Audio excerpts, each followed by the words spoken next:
Hello hi అండి, నమస్తే. Welcome back to mummies kitchen. ఇవాళ స్పెషల్ రెసిపీ వచ్చేసి పిల్లలు చాలా ఇష్టంగా తినే బ్రెడ్ పన్నీర్ రోల్ ప్రిపేర్ చేస్తున్నాను. ఈ బ్రెడ్ పన్నీర్ రోల్ వచ్చేసి చాలా ఈజీగా టేస్టీగా తక్కువ టైంలోనే ప్రిపేర్ చేసేసుకోవచ్చు.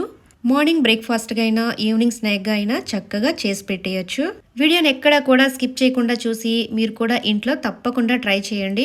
ఇక లేట్ చేయకుండా బ్రెడ్ పన్నీర్ రోల్ ఎలా ప్రిపేర్ చేసుకోవాలో చూద్దాము. ముందుగా ఒక మిక్సింగ్ బౌల్ తీసుకుని 1 కప్పు వరకు ఫ్రెష్ గా ఉన్న పన్నీర్ తీసుకుంటున్నాను. నేను తీసుకుంటున్న పన్నీర్ వచ్చేసి ఇంట్లో ప్రిపేర్ చేసిన పన్నీర్ తీసుకుంటున్నాను.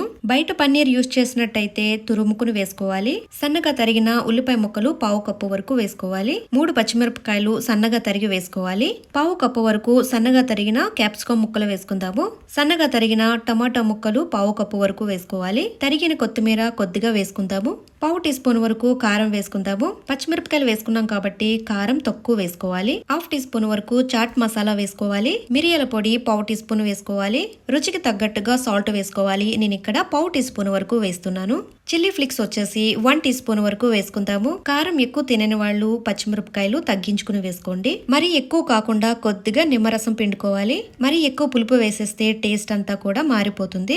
మనం వేసుకున్న ఇంగ్రీడియంట్స్ అన్ని కూడా చక్కగా కలిసేటట్టుగా మిక్స్ చేసుకోవాలి. చూసారు కదండి, ఇలా మిక్స్ చేసుకోవాలి. ఇప్పుడు సాల్ట్ సరిపోయిందో లేదో ఒకసారి చెక్ చేసుకుని పక్కన పెట్టుకుందాము. నేను ఇక్కడ వైట్ బ్రెడ్ తీసుకున్నానండి. ఇంకా హెల్దీగా చేయాలనుకుంటే బ్రౌన్ బ్రెడ్ యూస్ చేసుకోవచ్చు. ఇప్పుడు ఒక చాక్ తీసుకుని బ్రెడ్ కి 4 వైపులు కూడా చక్కగా కట్ చేసేసుకోవాలి.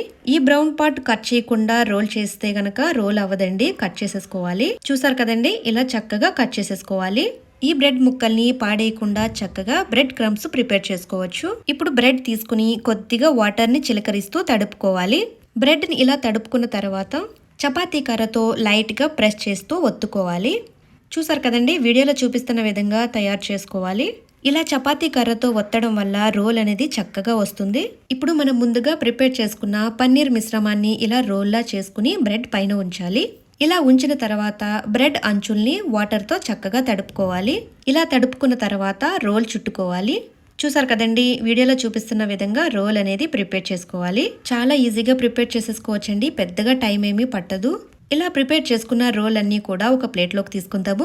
ఇప్పుడు స్టవ్ వెలిగించుకుని తవా పెట్టుకుని 1/2 టీ స్పూన్ వరకు నెయ్యి వేసుకుందాము. నెయ్యి ప్లేస్ లో బటర్ అయినా యూజ్ చేసుకోవచ్చు. నెయ్యి హీట్ ఎక్కిన తర్వాత మనం ప్రిపేర్ చేసుకున్న బ్రెడ్ రోల్ ని తవా పైన వేసుకుని చక్కగా ఫ్రై చేసుకోవాలి. బ్రెడ్ పైన కూడా కాస్త నెయ్యి వేసుకుని అటు ఇటు చక్కగా కాలేటట్టుగా ఫ్రై చేసుకోవాలి. బ్రెడ్ ఫ్రై చేసుకునేటప్పుడు స్టవ్ వచ్చేసి లో ఫ్లేమ్ లో పెట్టుకుని ఫ్రై చేసుకోవాలి. మిగిలిన బ్రెడ్ రోల్స్ కూడా ఇలాగే చక్కగా ఫ్రై చేసుకుని తీసుకోవాలి. ఇలా ఫ్రై చేసుకున్న బ్రెడ్ రోల్స్ ని ఒక ప్లేట్ లోకి తీసుకుందాము. చూసారు కదండి, ఎంతో టేస్టీగా ఉండే బ్రెడ్ పన్నీర్ రోల్ ని ఈజీగా ప్రిపేర్ చేసేసుకున్నాము. పిల్లలకైతే చాలా బాగా నచ్చుతుంది, ఇష్టంగా తినేస్తారు. ఈ బ్రెడ్ పన్నీర్ రోల్ ని మీరు కూడా తప్పకుండా ట్రై చేయండి. అలాగే రెసిపీ నచ్చితే కనుక లైక్ అండ్ షేర్ చేయండి, సబ్స్క్రైబ్ చేసుకోండి. మరిన్ని స్పెషల్ వీడియోస్ కోసం బెల్ ఐకాన్ ప్రెస్ చేయండి. Thank you for watching mummies kitchen Telugu.